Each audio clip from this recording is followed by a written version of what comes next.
Melodrama and heroic drama. Both melodrama and heroic drama come out of the Romantic period. You see, all the arts are intertwined. Whether you're talking about painting, sculpture, dance, theater, all of them usually in our history have followed the same major period. The Romantic period took place in the late 1700s and on through the 1800s. The Romantic period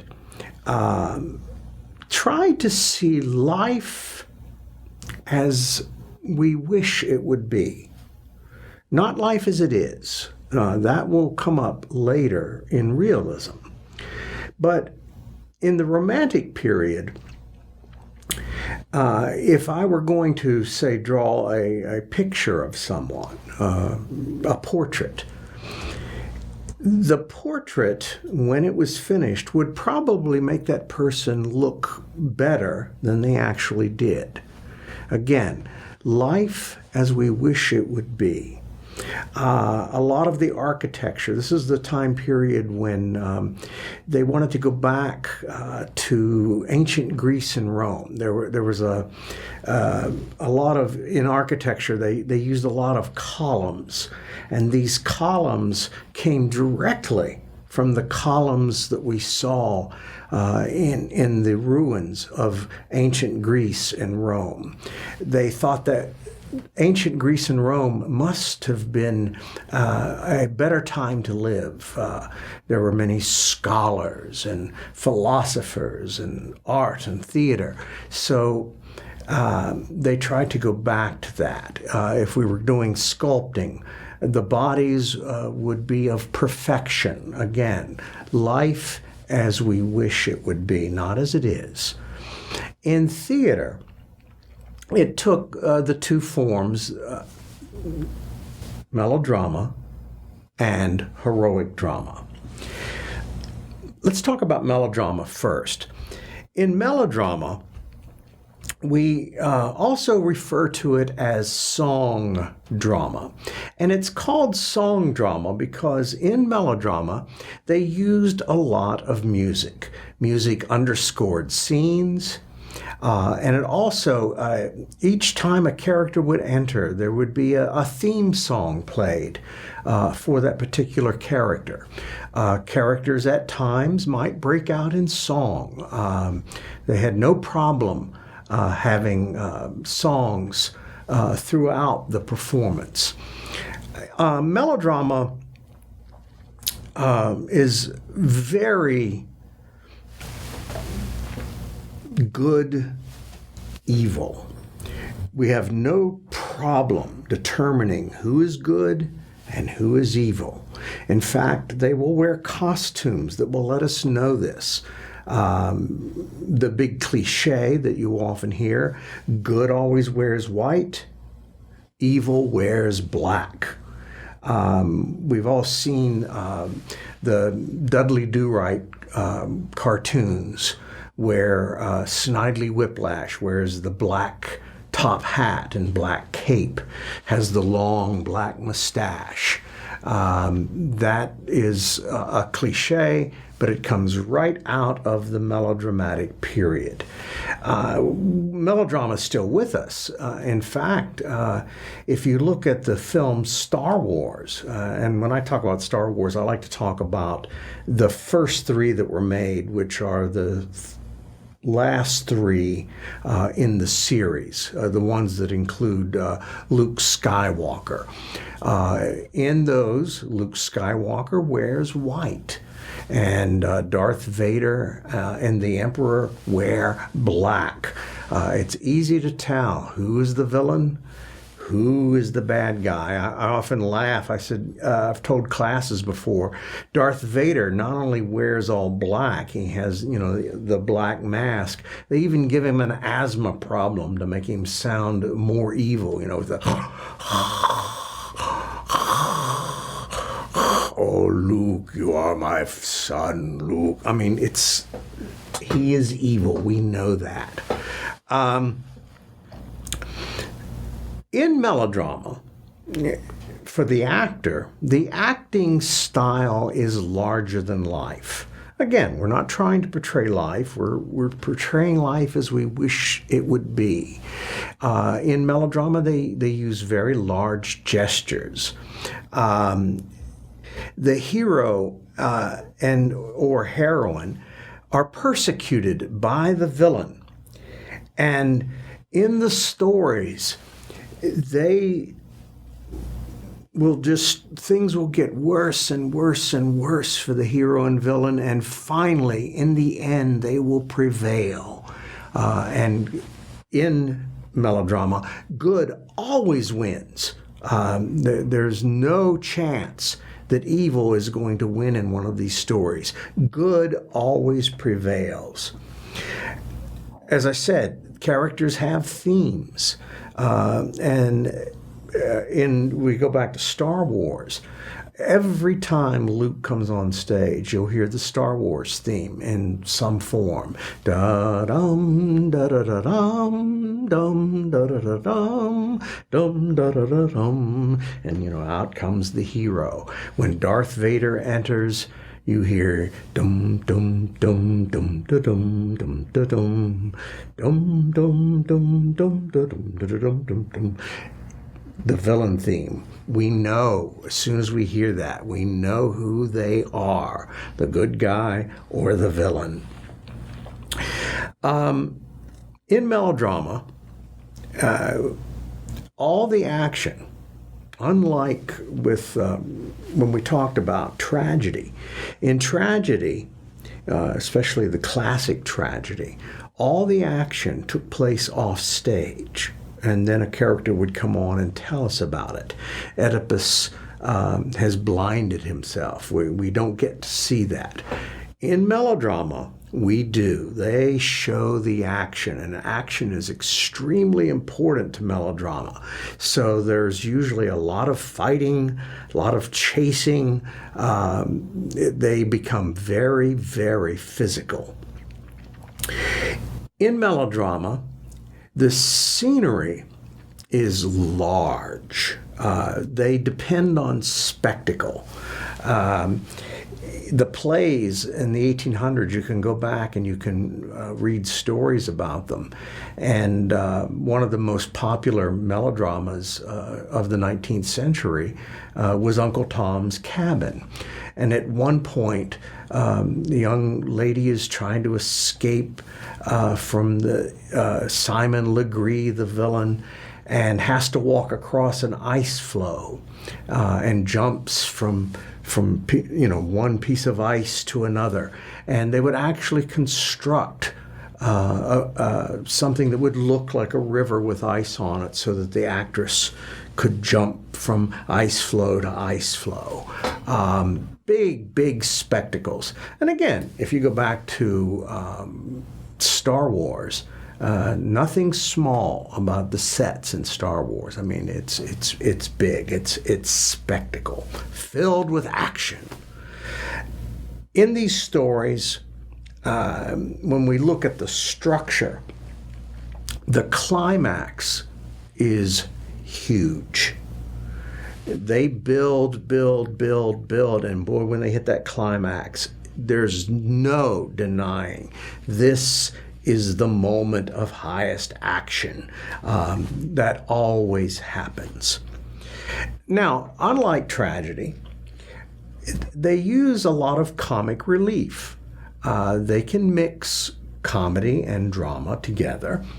And in a lot of these melodramas, there's usually a comic sidekick.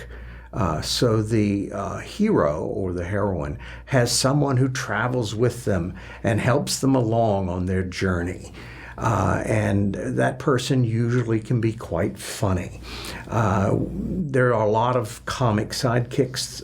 If we go back to the Star Wars movies, the movies are filled with characters who come in to help the hero, and yet they can be quite funny, whether it's R2-D2, 3CPO, whoever it might be. These comic sidekicks are there. They help the hero, but they do supply us with some humor. And finally, as I've said, these stories always end with good prevailing. Good always wins. Now, if you're looking for deep stories, you don't find that in melodrama. These are simple stories, but they're very powerful stories. They're, again, filled with spectacle. And even to this day, melodrama is very, very popular, especially with the masses. People, because they don't have to think a lot about it. It's easy to understand, and there's always so much action that people of all walks of life enjoy a melodramatic story. Now, the next level, next type of theater that I want to talk about is heroic drama.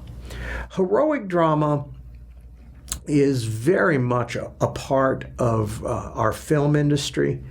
There's many television shows, many films that are heroic dramas. There are many TV shows, whether they're westerns or sci-fi, where they are heroic dramas. All your Star Treks, Firefly, a show that I love, very much a heroic drama. And many films, again, almost all your westerns, be they Tombstone, be they war movies, Conan, a lot of science fiction, Conan the Barbarian, Xena, that was all heroic drama. Now, unlike tragedy, the protagonist in a heroic drama is usually a common person. Remember, in tragedy, the hero or the protagonist is someone of noble birth. Rarely is that the case in heroic drama. These are regular people who rise to the occasion and do heroic things. The protagonist in many of these stories begins as not being a very nice person. They are not a hero. They're a common person, and they have flaws. And these flaws get in the way. And something happens during the course of the story where there is a change. They, for lack of another word, they see the light. They do something for good. And by the end of the story, they do the right thing. Whatever that is, they do what is necessary. They do the right thing.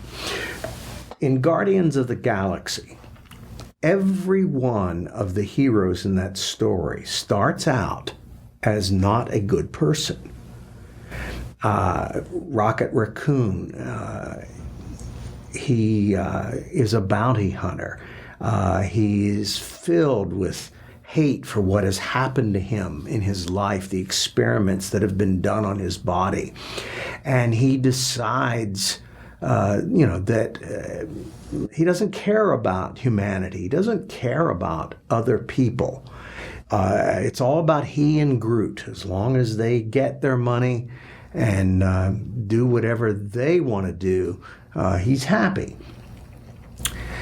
The Star-Lord, in the beginning, he is a bad guy. He's cheating on his gang, and he's only in it for himself. He uses women. A lot of the things that he does, not a good guy. And finally, Gamora. Gamora we're told in the story, she's a murderer, she's a killer. She has been genetically modified to be a killing machine, and she works for evil. In the beginning, she's out to do a double cross. She wants to get money to get away from her adopted father, but still not a nice person. And she'll tell you that. All these characters change. Something happens during the story, and they make a choice to do the right thing. In fact, you can pinpoint the moment. They're all in a circle, all the leading characters in a circle, and Star-Lord gives a speech about that they must go up against Ronan. They must, fight the good fight. And one by one, each member joins him until finally it's Rocket Raccoon, and he's standing there, and they look at him, and he finally stands up and he says, "All right, we're all standing now. Bunch of jackasses standing in a circle. Are you happy now?" He joins them, and they end up doing the right thing. That's a very important point when talking about heroic drama. Now, in heroic drama, there may or may not be a happy ending. Usually, it's not. It may be a good ending, but probably not totally happy. No, sometimes it can be, but a lot of times it's not. Though what happens will make the audience feel good. We will feel optimistic about the world, about the universe, wherever the story's taking place. But the character may not have a good end. In fact, in a lot of heroic dramas, the character dies in the end, but they die doing something good for a good cause. And the world is a better place because of their sacrifice. So, though they may not make it through, the world is a better place. Now, remember, this hero, the protagonist in a heroic drama, they do what is right for society, not for personal gain. They may start out for personal gain, but by the end, they are doing whatever it is they do, their task, they do because society will be better for it. Guardians of the Galaxy, again, every one of those characters, when they begin, they're only acting for themselves. By the time they finish, they are working to save the galaxy, and thus they get their name. Let's talk about a couple plays that are heroic dramas. And this should give you a good idea of the kind of stories that you will see. The first play that I will talk about is called Saint Joan, and it's by the playwright George Bernard Shaw. Saint Joan is based on a real woman, and she gets the name Joan of Arc. Today, Joan of Arc is the patron saint of France. And in that story, you have a young girl, a teenager, not a warrior. She's just a peasant, not educated. She is out tending her flocks, and she gets a vision from an angel. And that vision tells her that she must go find the king and become a general and lead the armies of France to victory over the British. At this point in history, England is about to take over France. And so Joan, at first, does not believe this information. Finally, she is convinced, and this peasant girl, a little teenager, leaves her home, goes to find the Dauphin, which he's in line to be the King of France. She goes through many trials on her journey. Finally, she meets him. He does not believe her. She says she has been led by God to do good for France. And he forces her to fight with him. They have a sword fight. In the end, she wins, even though she's never been trained in the art of war. And he goes, "You must be the real. I must follow you. I am putting you in charge of the armies of France." Now, as you may expect, if this happened in real life, many, many people do not want to believe in her. Certainly people in power do not want to believe in her. And she has a hard time at first. Eventually, the armies, the soldiers, the common soldiers, begin to follow her. They believe she has been sent by God, and as long as she is leading them, they will win. And they do. They begin winning battles. They begin beating the British in battle. Finally, though, Joan is sold out. She is captured, and it is decided that she will be put on trial, because the British do not believe she is of God. They believe she is of Satan, that she is a witch and she has bewitched the people of France. She is given an opportunity during the story to just admit that she is not of God, and they're going to let her go. But though she thinks about doing this, she, in the end, says no. She is of God. Everything she has said is true. And so she loses her trial, and she is condemned to death. And what happens is she is burned at the stake. To the very end, she does not give in. She dies a hero for a just cause, and though she dies, France becomes a better place. Her nation becomes a better place. Eventually, they will drive the British out of France.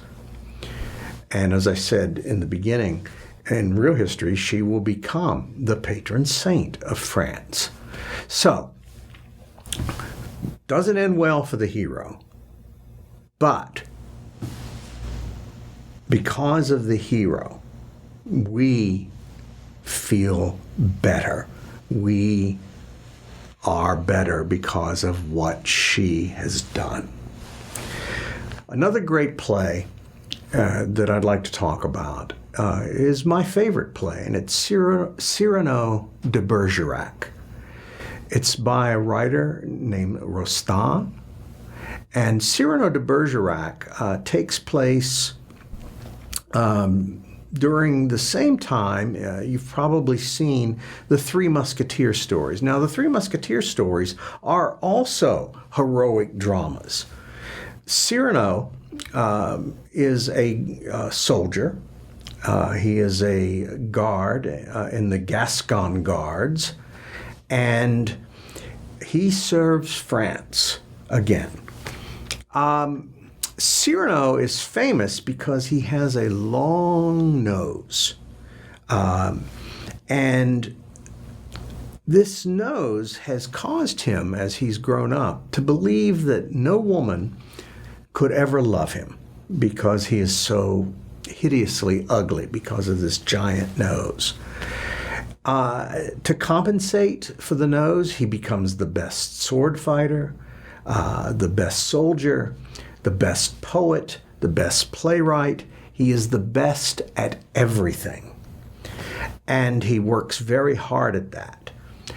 In the play, we discover that he's madly in love with a cousin of his, and her name is Roxanne. Roxanne is supposedly the most beautiful woman in all of France. And Cyrano has loved her since they were children. And he pretty much has sworn that he will always protect her. He will always be there for her, whatever she needs. He would love to marry her. He would love to be with her forever. But, as I said, he believes there's no way that the two of them could ever get together. When the story begins, there's a terrible actor doing a play.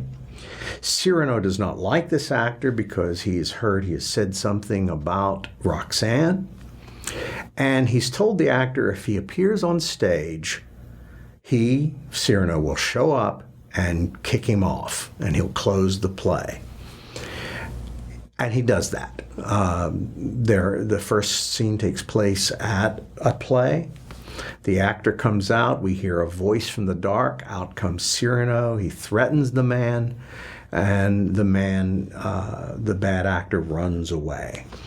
Now, there's a count, and the count is very, very powerful.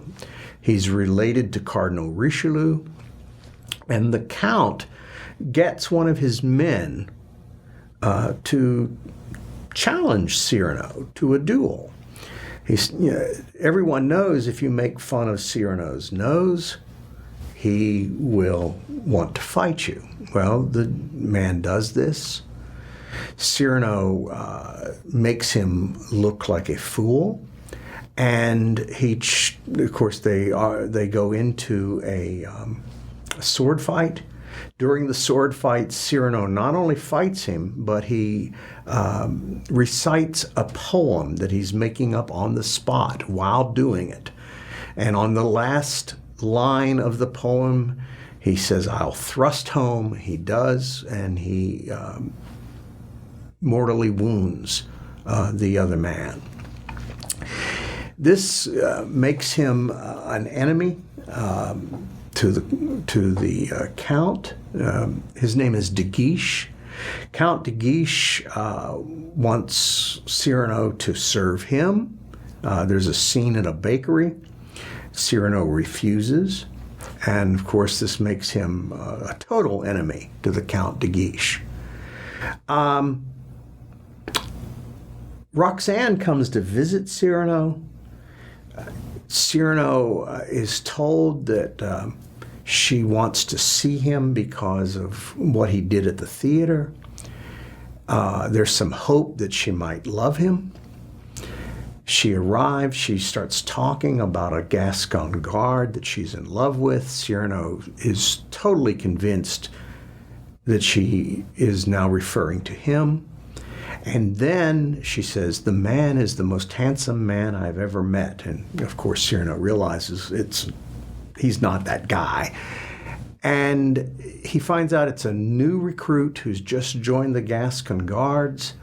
And she begs Cyrano, and she says, "If you love me as my cousin, you will take good care of Christian." That's the man's name.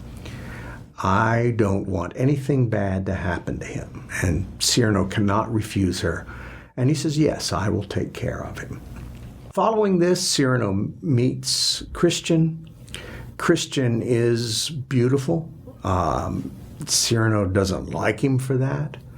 But when the other guards go after Christian, and Christian makes fun of Cyrano's nose, Cyrano does not fight him, as the other soldiers believe he will do. And what he does instead is call him a brother. And they become best of friends.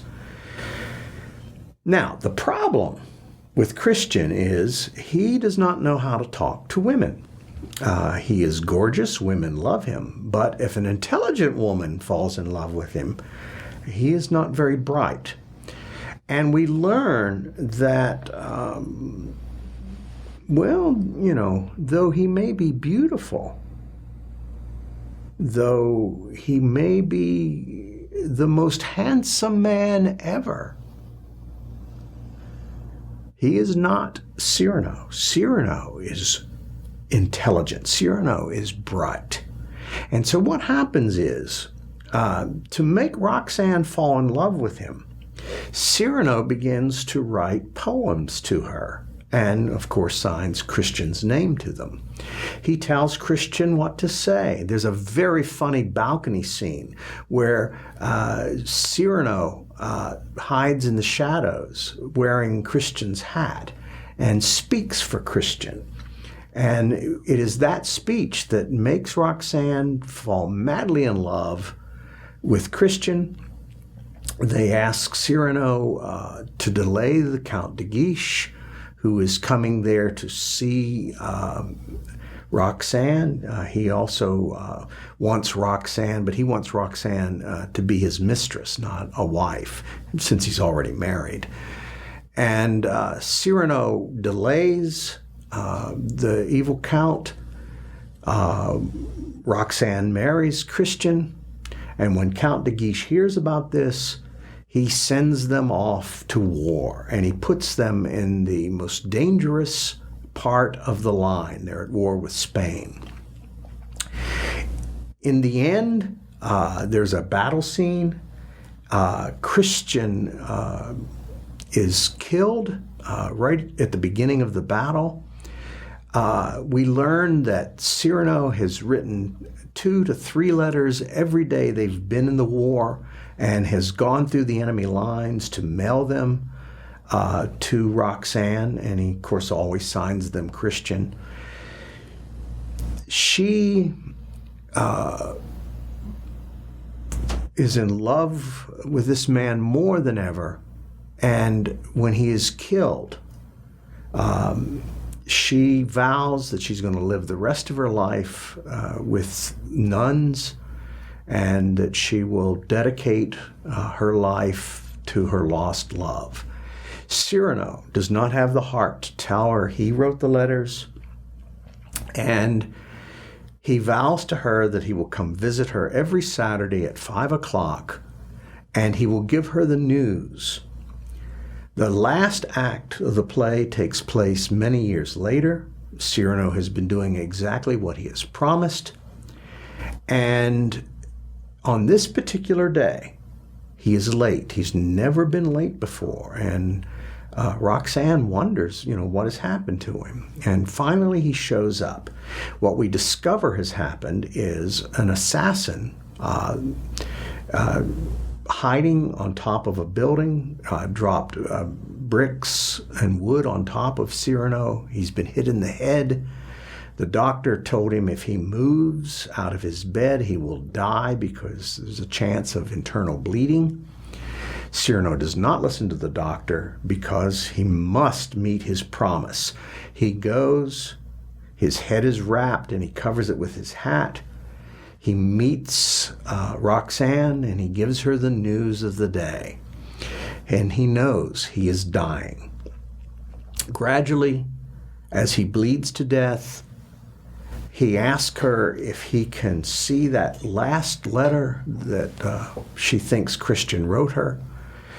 He pretends to read it, and after a while just drops the letter because it's totally memorized. They are his words. She sees this, realizes that the man who has really loved her all her life, and the man whose words she fell in love with, is the man standing in front of her and dying. Cyrano dies. In his last words, he tries to fight off their specters of the things that he hates the most. and he gets kissed by Roxanne and he dies happy. It seems like a sappy story, but it is very much in the heroic style. Cyrano does nothing for himself, does everything for everyone else, especially for his love, Roxanne, and he would rather not tell her that he loves her, that he wrote the letters, because he knows she is so deeply in love with Christian, and because of his nose, he believes she will never love him. As I said, there are a number of films today that are heroic dramas.